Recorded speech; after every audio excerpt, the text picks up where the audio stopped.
Hi everybody, it's Doug. It's Wednesday, it's dark, it's dreary, it's raining. I thought, hey, what a better time to put out some drivel for you.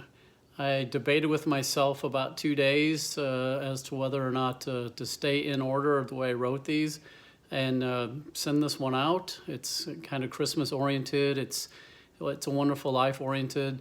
And I came to the conclusion that A, it's only 5 minutes and it's not really worth the debate that I'm having with myself. And B, actually, I found a lot of what I wrote to be kind of relevant to what's going on with us all right now, as far as the lockdown and being inside, and and kind of counting our blessings and the things that we do have, and people kind of coming to the rescue with whether it's aid, whether it's whatever it might be, time. So I'm going to throw this at you, and hopefully it helps get through some of the rough spots. All right, thanks. Doug's Drivel number 6. It didn't take long this year. Again, I wrote this around Christmas. It didn't take long this year for the first wave of emotion to come over me as Tegan, Trevor, and I watch It's a Wonderful Life. At Trevor's request, this movie is the choice of our seasonal library on this particular Friday night, complete with the whole picnic spread of carry-out pizza and hot chocolate.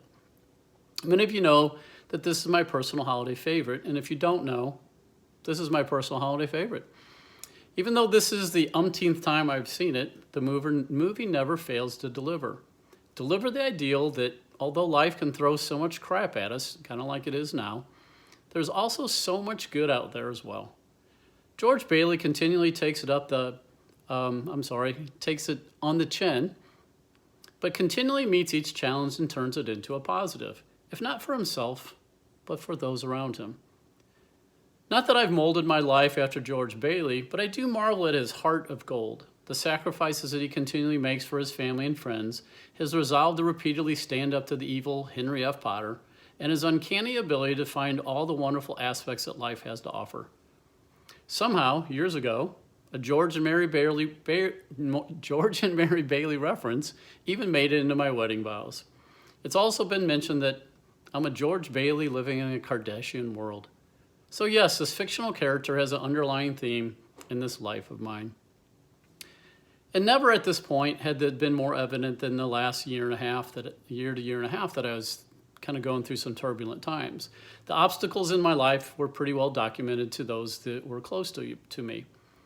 Other casual friends of mine had been privy to some of the goings-ons, and there have been some of you on the perimeter that at least have an idea that it was a pretty rough 18 months at that time for the kids and me.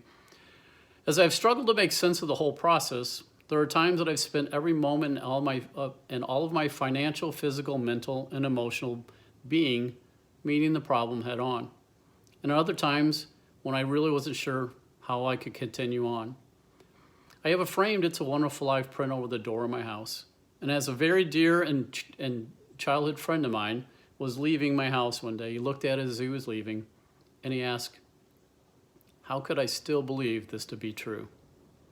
Well, you've probably seen the countless pictures of my children and my grandson. There are also many pictures of friends and me in one amazing setting after another that life has afforded me the opportunity to be part of. That is how and why I still believe life to be wonderful. Through all this chaos and the chaos that we're going through now, I've tried to stay as upbeat as I could, try not to drag other people down, and I know it wasn't always successful, and for that I'm sorry. I stayed in it for my kids, trying to make sure that the life was as normal as it should be. Again, kind of like now. I've also been searching for my George Bailey moment, where it all works out for the good guy. It was a couple months ago with a dear friend pointing out that although it's not over yet, and we don't know the outcome at this point, that I had already had the moment. That moment, or moments, when so many of you, my friends and family, stepped up in a big way to help. Stepped up with prayers, good thoughts, long talks, even runs or walks. Stepped up with the help in the process of lenders, realtors, financial, legal, and moral support. And yes, the occasional kick in the ass and reminder of who I was and who I was fighting for. So to all of you, every single one of you, once again, I'll say thank you, and I'll say it now verbally as opposed to just writing it. I will never forget any of you. The Berts and the Ernies, the Martinis, Mr. Gowers, the Sam Wainwrights.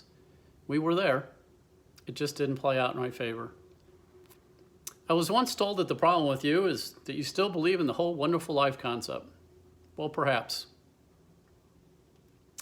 I don't know what, at this time, I didn't know what the week was going to hold because I was confronted again by my own Mr. Potter. But what I did know, that at my lowest point of groveling and embarrassment of asking for help, it was a resounding theme from all of you. You told me one thing. You said, if I were in trouble, you would be the first person there to help.